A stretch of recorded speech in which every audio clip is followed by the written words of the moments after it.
जो विपक्ष के उम्मीदवार हैं जयप्रकाश के कैंडिडेचर को सहन नहीं कर पाए, उनको बड़ा सदमा लगा। ओहो, ये तो जयप्रकाश आ गया 2009 वाला। साधु, सन्यासी और सियासी, ना सन्यासी का कोई काम है, ना सन्यासी का कोई धर्म होता है, ना सन्यासी की जात। इसी तरीके से सियासी आदमी, मैं सियासी आदमी हूँ। जात, मजहब, धर्म गांव से, इलाके से मुक्त है। अरे क्या कांग्रेस नेता एक है? किरण चौधरी की बात करें, चंद्रमोहन बिश्नोई की बात करें, तो कांग्रेसी भी तो हमें एक नजर नहीं आ रही, ना एकता नजर नहीं आ रही, जबकि नजर आनी चाहिए थी। राइट।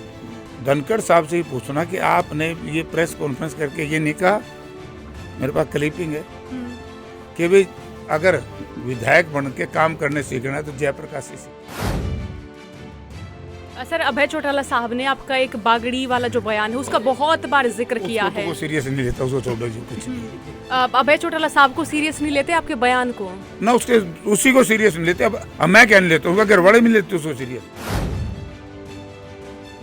कुलदीप बिश्नोई को कितना ताकतवर मानते हैं फिलहाल? कहाँ ताकतवर है, तो गद्दार आदमी है। हल्के के साथ विश्वासघात कर दिया, धोखा कर दिया, ताकतवर कहाँ से आ गया? नमस्कार, राम राम। इस वक्त आप तमाम दर्शक हरियाणा तक देख रहे हैं और मेरा नाम है सोनिया सत्तारिता। कांग्रेस प्रत्याशी जयप्रकाश जेपी इस वक्त मेरे साथ हैं। अब चूंकि आप देख रहे हैं कि यहाँ पर लोगों का हुजूम है, लोगों के बीच में पहुँच रहे हैं और साथ ही हम देख रहे हैं कि चुनावी माहौल एकदम उफान पर है। यहाँ पर जीत को लेकर कितने आश्वस्त है सर? 100%। 100%। हल्के के लोगों का ये कहना कि बाहरी प्रत्याशी हैं जयप्रकाश, तो नहीं, लोगों का कहना नहीं है, ये उस उम्मीदवार का और उसके परिवार का कहना है। जो उम्मीदवार, जो विपक्ष के उम्मीदवार हैं जयप्रकाश के कैंडिडेचर को सहन नहीं कर पाए, उनको बड़ा सदमा लगा। ओहो, ये तो जयप्रकाश आ गया 2009 वाला, तो इसलिए वो परेशान है। और इन लोगों को, लोग बेचारे भोले हैं, इन नेताओं को इस बात का ज्ञान नहीं है कि मैं 10 चुनाव लड़ चुका हूँ। हरियाणा प्रदेश का एक आदमी ये बता दो कि लगातार एक जिला से 10 चुनाव किसी ने लड़े। हम 5 बार इसी जिला से MP MLA मैडम रहे हैं। अगर आज भी फिर बाहर के हैं तो कुलदीप बिश्नोई, सबसे पहले तो हमने भाई को वापस बुलाया पंचकुला से। कुलदीप बिश्नोई की बहू, पत्नी वहाँ जाकर के हाँसी से लड़ती है, तो ये इनको क्या, ये तो जहाँ मर्जी लड़े। नेता का ना बाहर का होता ना भीतर का होता। वो लोग कायरना हरकत करते हैं, जो किस नेता है उससे भयभीत होकर के बाहर की बात करते हैं। साधु, सन्यासी और सियासी, ना सन्यासी का कोई काम है, ना सन्यासी का कोई धर्म होता है, ना सन्यासी की जात। इसी तरीके से सियासी आदमी, मैं सियासी आदमी हूँ। जात, मजहब, धर्म गांव से, इलाके से ऊपर रहते हैं। सर, सवाल ये भी है कि सामने कांग्रेस की नहीं देख रही है प्रतिद्वंदी, कौन मजबूत है उनके सामने?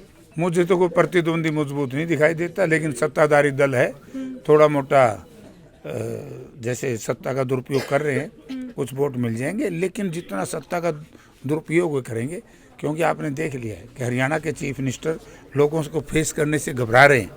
कल आज तक चुनाव में वर्चुअल मीटिंग कभी हुई है तो आज पहला चुनाव मैंने देखा है कि मुख्यमंत्री को चाहिए था ना। ये तो आदमपुर हल्के की जनता का अपमान है कि मुख्यमंत्री लोगों को फेस नहीं करे, वर्चुअल से चंडीगढ़ में बैठे कह रहे। राजा महाराजों का युग थोड़ा ही है, ये प्रजातंत्र है।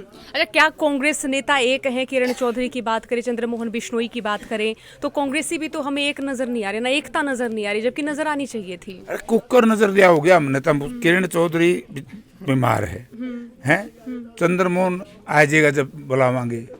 अब तो बुलाया कौन है बताइए? अरे तो बात तो सुन लो। अब सारे ने क्यों कर बुलाऊं? हुड्डा साहब लग रहे हैं एक टीम बना करके, दीपेंद्र सिंह लग रहे हैं एक टीम बना करके, भाई उदय भान जी हमारे PCC प्रेसिडेंट वो लग रहे हैं, एक मैं लग रहा हूँ, 26-27 हमारे विधायक हैं ये लग रहे हैं।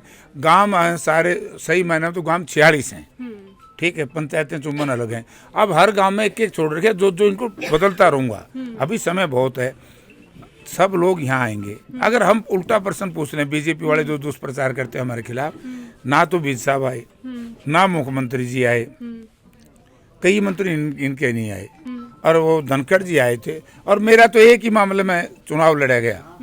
आप एक बात पूछ लेना धनखड़ साहब से, क्योंकि चीफ मिनिस्टर से बड़ा पार्टी प्रेसिडेंट होता है, राइट।